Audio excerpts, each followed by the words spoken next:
Merci beaucoup, merci beaucoup. Merci beaucoup. Tout d'abord, je dois remercier l'UDI, le MODEM, les Européens et spécialement Sylvie Goulard de m'avoir invité parce que, je dois vous dire, j'étais en train de m'énerver dans la campagne électorale pour le moment. J'ai fait 3 débats, toujours avec les mêmes, toujours avec Schulz, Juncker. Le premier débat, je n'étais pas invité, c'était de France 24. Mais il n'y avait aucun problème. Le journaliste me demandait « Qu'est-ce que vous pensez du débat ?» Je dis « J'ai pas vu parce que je me suis endormi après 5 minutes, après leur débat. Parce qu'ils y disaient exactement la même chose tout le temps. Et je dois remercier tous ceux qui ont organisé cette journée pour faire la campagne ici. J'ai visité les Halles de Lyon, j'ai mangé l'andouillette. On s'est perdu dans le Beaujolais vert là, parce que Thierry Cornier, il connaît Montélimar, mais du Beaujolais, il connaît rien du tout, je dois vous dire. C'est pour ça qu'on est arrivé trop tard à la conférence de presse, mais enfin, c'est un petit détail. Et puis, finalement, on a retrouvé le Beaujolais nouveau, heureusement, et c'est comme ça qu'on a retrouvé le chemin vers Lyon. Merci Thierry pour... Et je suis surtout aussi content parce que Sylvie est ici tête de liste. Je dois dire, Sylvie a fait un travail remarquable dans le Parlement européen les 5 dernières années. Je dois la saluer pour tout le travail qu'elle a fait, tout le travail dans le... C'est vrai.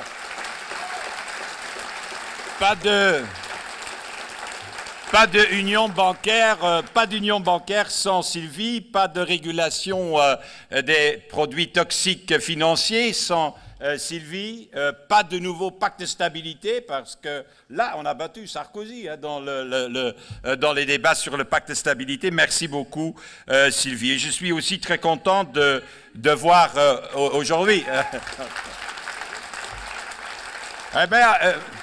soyez rassurés, elle va encore parler ce soir. Elle n'est pas là seulement pour participer dans le débat. Et merci aussi à Yves Gégaud pour le soutien, pour la candidature, pour la présidence de la Commission. Merci.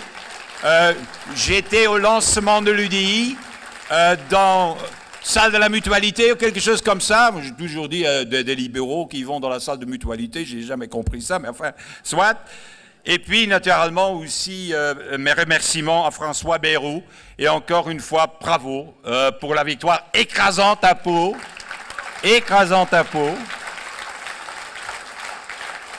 Et le fait que ces municipales ont été aussi la base pour cette campagne maintenant, la campagne sur les Européens. Il y avait beaucoup de gens qui me disaient bah, « il ne faut pas venir en France, ce sont les municipales, et bon, ils ne vont jamais sortir des municipales, les Français. » Je ne le pense pas. Je pense que ces municipales et les bons résultats de l'alternative sont justement une bonne base pour la surprise du 25 mai, c'est-à-dire pas la victoire de Marine Le Pen, mais la naissance d'un mouvement centriste pro-européen en France. C'est ça qui sera là.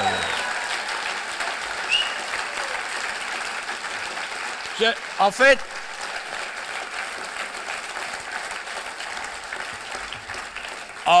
je pourrais terminer ici parce que tout a été dit naturellement, mais un candidat à la présidence de la Commission doit avoir un programme. Monsieur Mercier, je dois encore vous remercier aussi pour la belle journée d'aujourd'hui. J'ai vu le vrai patron là-bas dans le Beaujolais, je peux vous le dire. Mais je dois vous dire pourquoi je suis venu pour soutenir cette liste, les Européens. Tout d'abord, naturellement, parce qu'ils ont soutenu ma candidature pour la présidence, et donc je suis le seul candidat, François, qui est soutenu par 2 partis européens. Tous les autres, ils n'ont que les socialistes, les conservateurs. Moi, j'ai les libéraux et les démocrates. Voilà la grande différence avec les autres candidats. J'ai une double candidature. Et je suis surtout venu parce que vous êtes la seule liste pro-européenne en France. Soyons sérieux, si on voit les adversaires. C'est quoi? Les souverainistes de droite et de gauche. Les souverainistes comme Marine Le Pen, qui est maintenant le meilleur ami de Poutine, j'ai vu. J'ai jamais compris ça. Comment on peut défendre les valeurs de la République française et au même moment concocter là-bas et débattre avec Poutine? Comment c'est possible? Et il n'y a personne... Moi, je trouve ça incroyable que la presse et les journalistes en France ne disent pas que c'est un scandale. Au moment où il y a des gens en Ukraine qui veulent appartenir à l'Europe et aux valeurs européennes, il y a elle qui va chez un autocrate là-bas en Russie, défendre quoi? La fin de la démocratie, la fin de l'Europe, la fin de nos valeurs. Donc c'est pas de eux que vont venir les solutions pour nos problèmes. Des souverainistes de droite et de gauche, Mélenchon, Le Pen, je vois pas, c'est naturellement facile de voir la différence entre les deux, ça c'est évident, mais je veux dire en ce qui concerne les thèses qu'ils défendent, parce qu'ils sont en train de nous expliquer que tous les problèmes vont disparaître en Europe si on va se retrancher derrière nos frontières nationales, c'est ça leur thèse. C'est la fin, donc si on se retranche derrière nos frontières nationales, alors tous les problèmes qu'on connaît, la crise financière, le changement climatique, la migration, le chômage, tout ça va disparaître. Ce qui est un mensonge naturellement. Le chômage, par exemple, ou par exemple le changement climatique, ce n'est pas parce on se retranche derrière les frontières françaises que les émissions CO2 vont s'arrêter à la frontière naturellement. Et c'est pas comme ça que les produits toxiques qui viennent d'Amérique ne vont pas être dispersés en Europe. Ce n'est qu'au niveau européen qu'on peut retrouver notre souveraineté qu'on a perdue aujourd'hui dans le monde moderne aujourd'hui. C'est là qu'il faut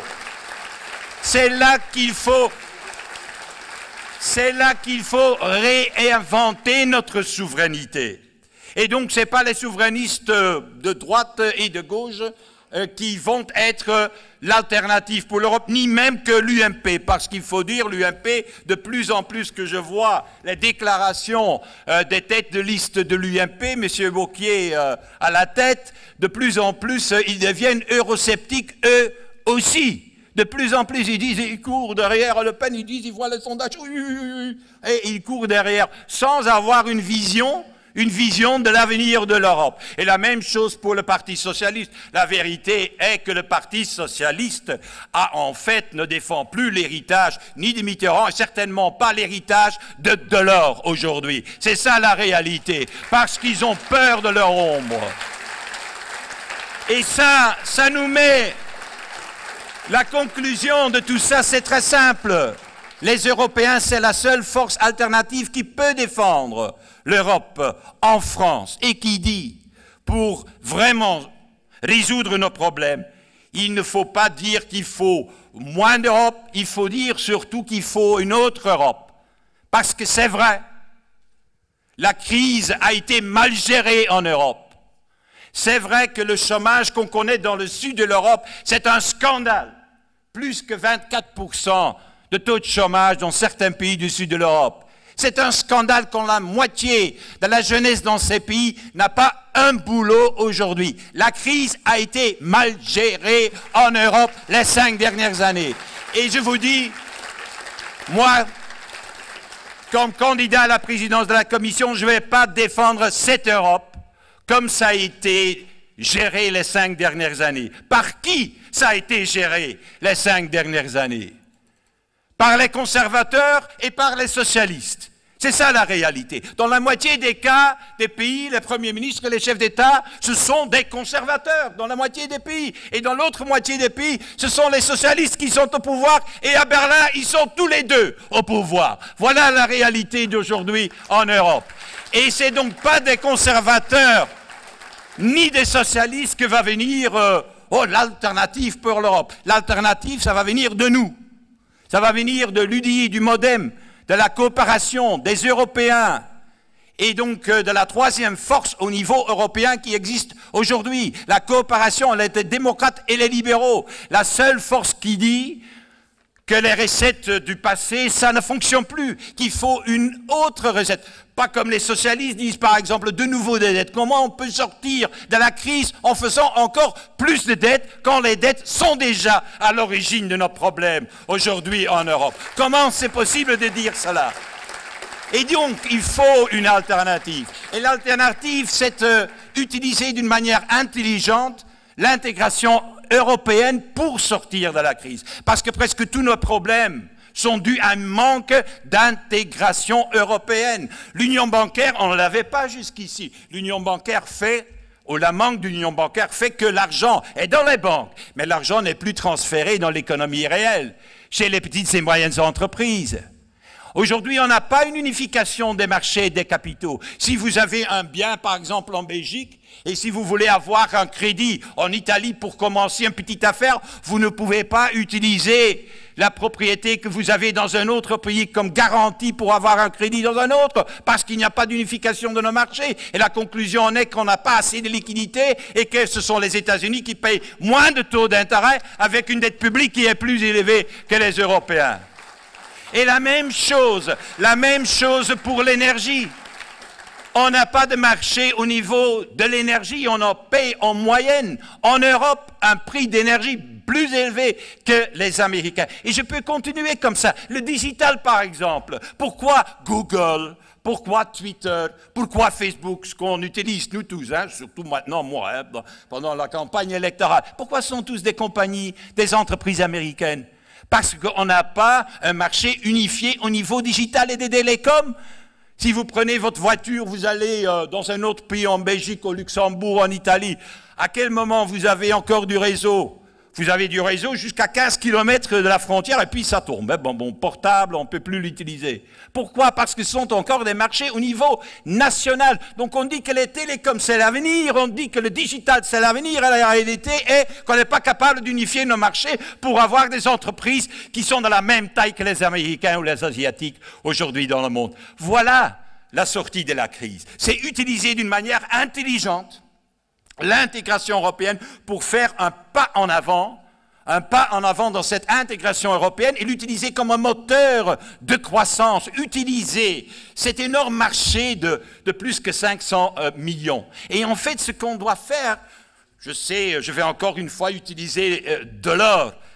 Je suis des socialistes intelligents, donc comme Delors, il y a de différents types de socialistes. Mais lui, il avait vu ça. Il avait vu ça au moment, dans les années 90, quand il a lancé le marché intérieur qui a été un succès. Il faut refaire la même chose sur tous les autres domaines. Banque, marché des capitaux, le digital, les services, la communauté d'énergie qu'on n'a pas pour le moment, avec tous nos problèmes en plus politiques qui sont la conséquence. Voilà ce qu'il faut faire. Voilà notre alternative. Une alternative positive pour une autre Europe qui utilise les atouts de l'Europe pour sortir de la crise et pas les défiances qu'on connaît aujourd'hui. Et pour ça, et je vais terminer avec ça, il faut naturellement une autre commission à la tête de cette Union européenne. Pas, comme François Bayrou me rappelait tantôt, une Europe intergouvernementale, parce que c'était ça la thèse de Sarkozy. Il avait déjà annoncé en 2012 que c'était fini avec l'Europe communautaire. Il faut le contraire, il faut avoir une commission qui a de la vision. Et il faut quelqu'un à la tête de cette commission qui, de nouveau, prend le droit d'initiative que la commission a pour faire avancer l'Europe. Pas quelqu'un qui d'abord téléphone à quelques pays, surtout à Berlin, pour dire « est-ce que je peux faire ça ?» Non. Quelqu'un qui prend ses responsabilités, qui développe une vision et qui le dépose sur la table du Conseil et du Parlement. Et pour ça, il faut une chose, il faut avoir aussi, c'est une commission à la tête de cette commission, quelqu'un qui veut plus d'Europe, qui aime l'Europe, qui est passionné par l'Europe. On doit en fait s'arrêter à mettre chaque fois des leaders au niveau européen qui disent « oui, moi je crois en Europe, mais enfin, je suis quand même un peu difficile là-dessus. » C'est comme les cardinaux dans le Vatican. Ils doivent élire un catholique et qui se disent « merde, on ne va pas prendre un catholique quand même comme pape. C'est quand même pas sérieux. Il faut... » Non, mais c'est ça qui dirige pour le moment l'Europe. On dit il faut des leaders européens, mais pas un vrai Européen, pas ça, quelqu'un qui défend plutôt nos propres intérêts, mais pas l'intérêt européen. Et on ne voit pas que l'intérêt européen, aujourd'hui, c'est l'intérêt national de tous les États de l'Union européenne. Ça, on ne voit pas. C'est ça, là. C'est ça l'aveuglement de nos leaders politiques. C'est ça l'aveuglement parce qu'ils ne voient pas que le G8 de demain, c'est quoi? On le connaît. Les États-Unis, la Chine, l'Inde, le Japon, le Brésil, la Russie. J'en ai donné 6 maintenant. Et puis le Mexique et l'Indonésie. Voilà la réalité de demain. Et seulement ensemble, comme Union européenne, on va pouvoir sortir de cette crise et on va pouvoir donner un avenir à nos jeunes générations. Luttons ensemble, gagnons et soyons la surprise du 25 mai prochain.